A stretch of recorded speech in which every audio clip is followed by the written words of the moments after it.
Bien, compañeros, continuamos exponiendo esto de las capas del modelo OSI. Finalmente hemos llegado a la última capa, que corresponde a la capa de aplicación, o la capa 7 del modelo OSI. El objetivo que nosotros nos planteamos es estudiar información referente a la capa 7 del modelo OSI mediante la descripción de sus conceptos para entender la importancia de este modelo en la implementación de una arquitectura de red. Antes de empezar, yo tengo una pregunta para todos. Es cierto, ya hemos venido hablando de todas las capas del modelo OSI, pero en sí, ¿qué es el modelo OSI? Quizás alguien tiene la respuesta o no. Fue una normalización que se estableció en 1984. Ya, ¿qué significa OSI? OSI. Buena pregunta.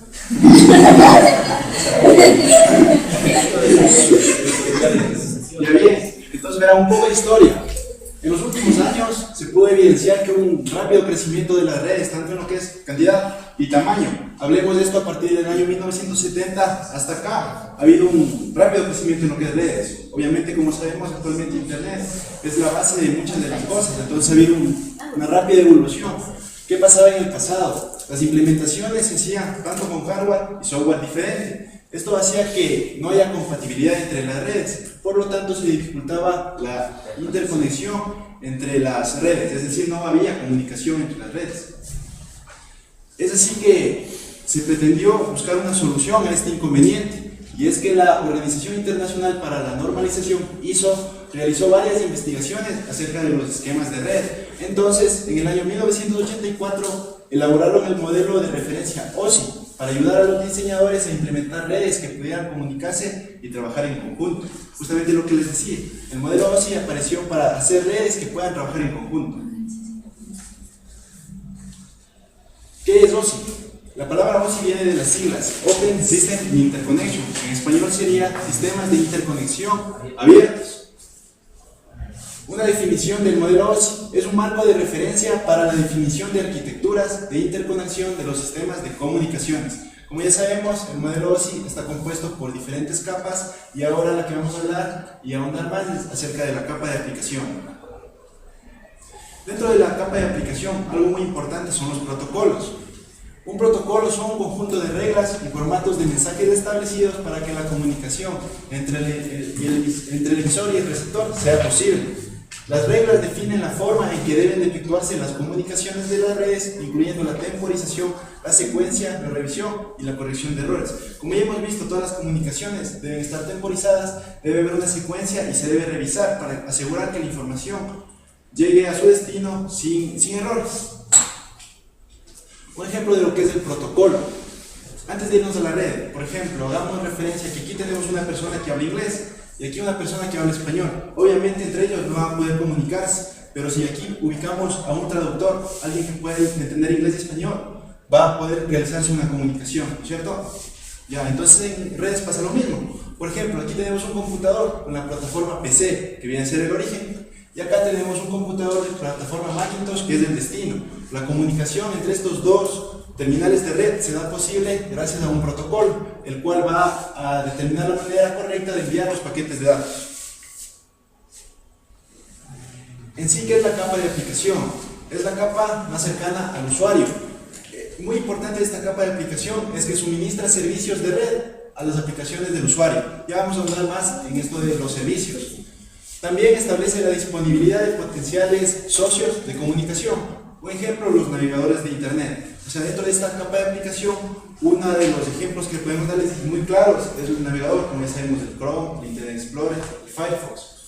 Sí, justamente nosotros vemos que, por ejemplo, al router en la red no le vemos, pero al navegador sí le vemos. Entonces, este puede ser una de las razones por la que se dice que la capa de aplicación es la más cercana al usuario.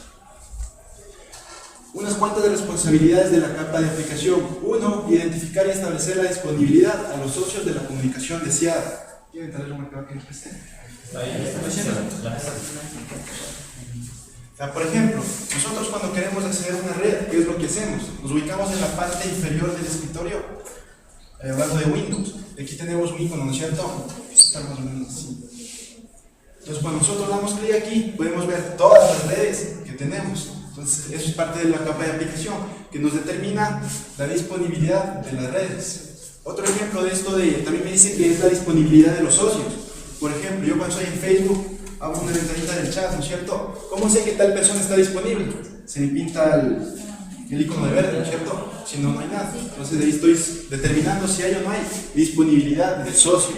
Otra de las cosas, sincroniza las aplicaciones cooperantes. Por ejemplo, si yo hago una videollamada, estoy en Quito y me comunico con una persona aquí en Atacunga, debe haber una sincronía para que esa videollamada sea en tiempo real y se pueda compartir información. Otra cosa, establece acuerdos respecto a los procedimientos para la recuperación de errores.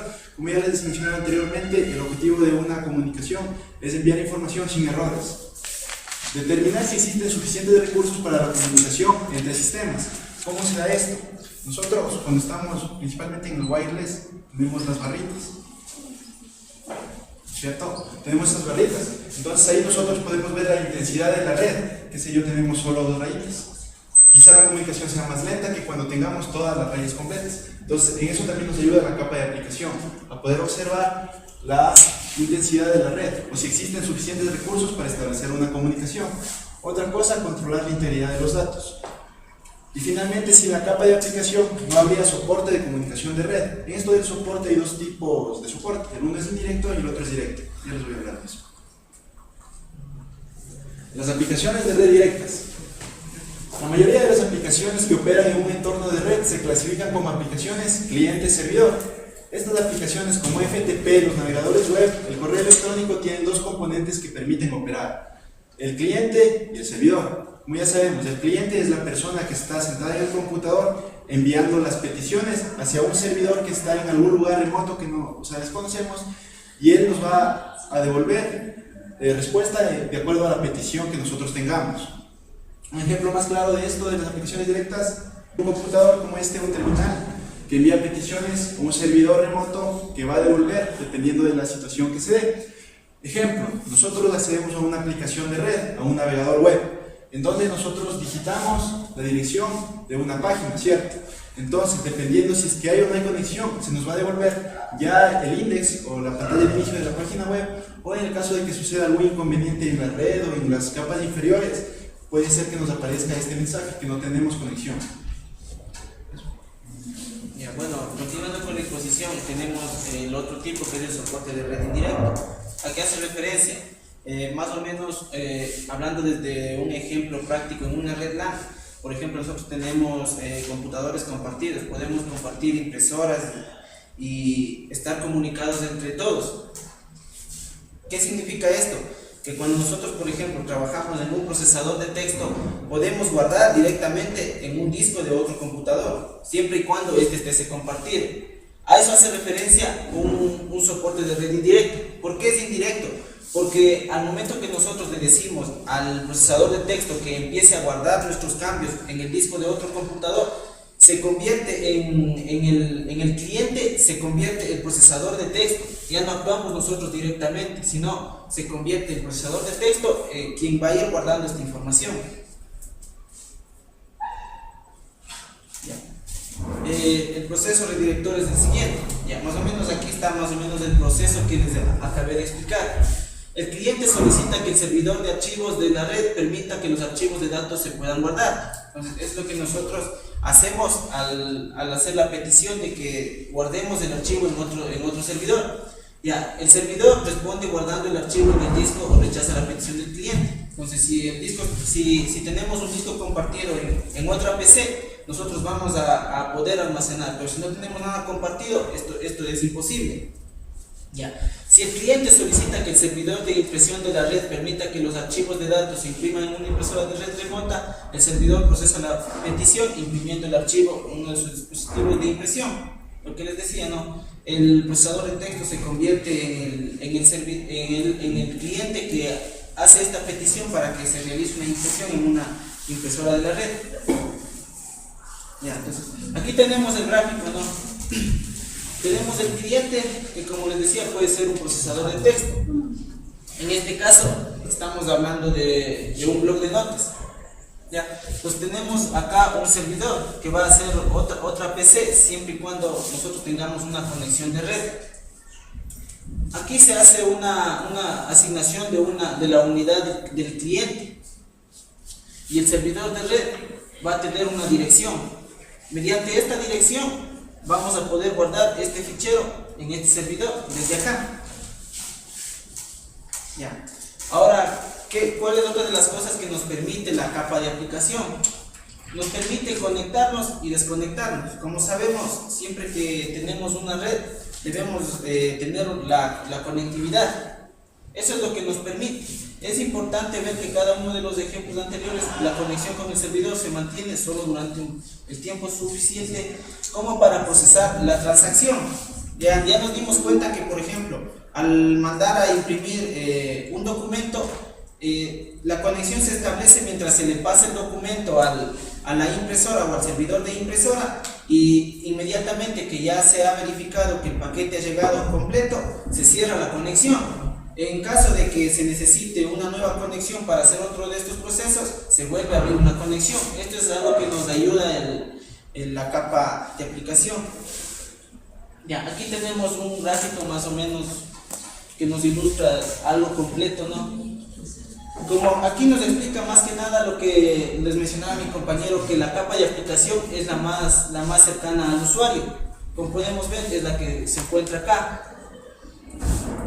Entonces, tenemos los servicios, o sea, hacemos referencia a todas las capas anteriores a la capa de aplicación.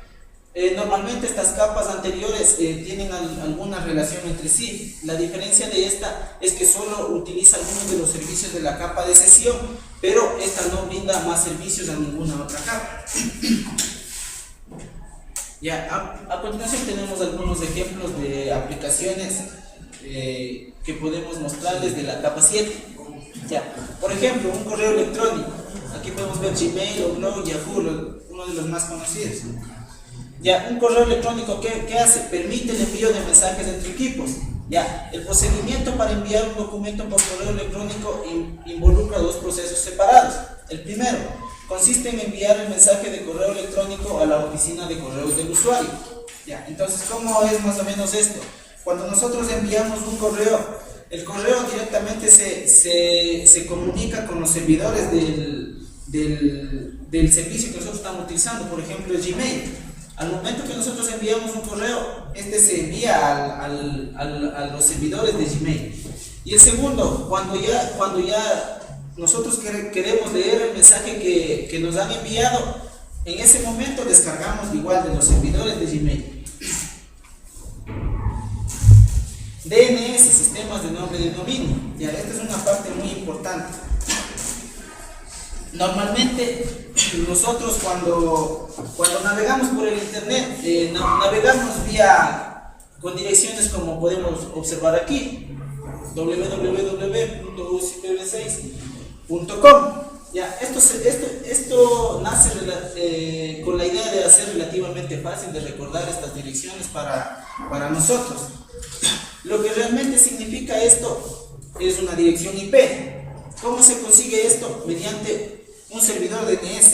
Este servidor DNS es el encargado de traducir esta dirección que está escrita solo en palabras a su verdadera dirección IP, que es mediante la cual se va a establecer la comunicación al servidor.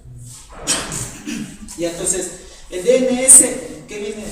¿Cómo funciona? Siempre que un cliente de correo electrónico envía un mensaje, solicita a un servidor DNS conectado a la red que traduzca los nombres de dominio a sus direcciones IP asociadas, lo que les decía. Una dirección, por ejemplo, www.google.com, tiene una IP mediante la cual se comunica a sus servidores. También tenemos otro ejemplo que es el protocolo de transferencia de ficheros, más conocido como FTP. Ya, el FTP está diseñado para descargar archivos de internet o subirlos. Ya, entonces si hablamos de descargas, nosotros normalmente cuando descargamos un archivo, ¿de qué nos damos cuenta? Que cuando es un archivo extenso, se estamos nomás descargando. Entonces, ¿qué significa eso? Que hay una conexión prolongada. A eso hace referencia, que una sesión FTP se establece de la misma forma que una sesión Telnet.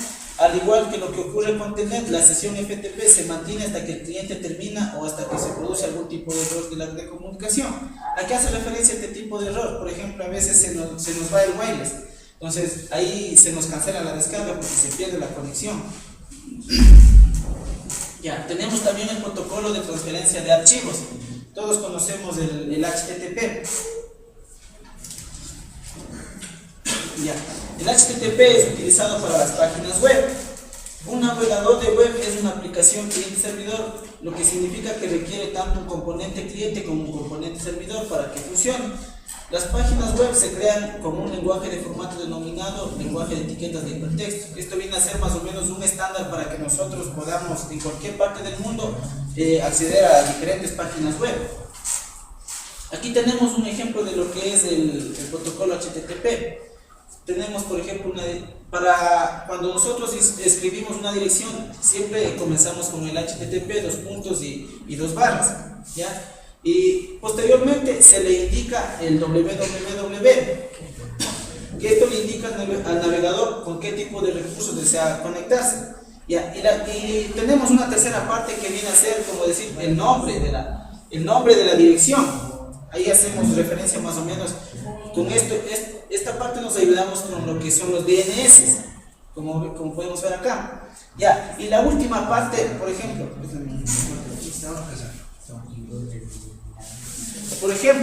si tenemos HTTP,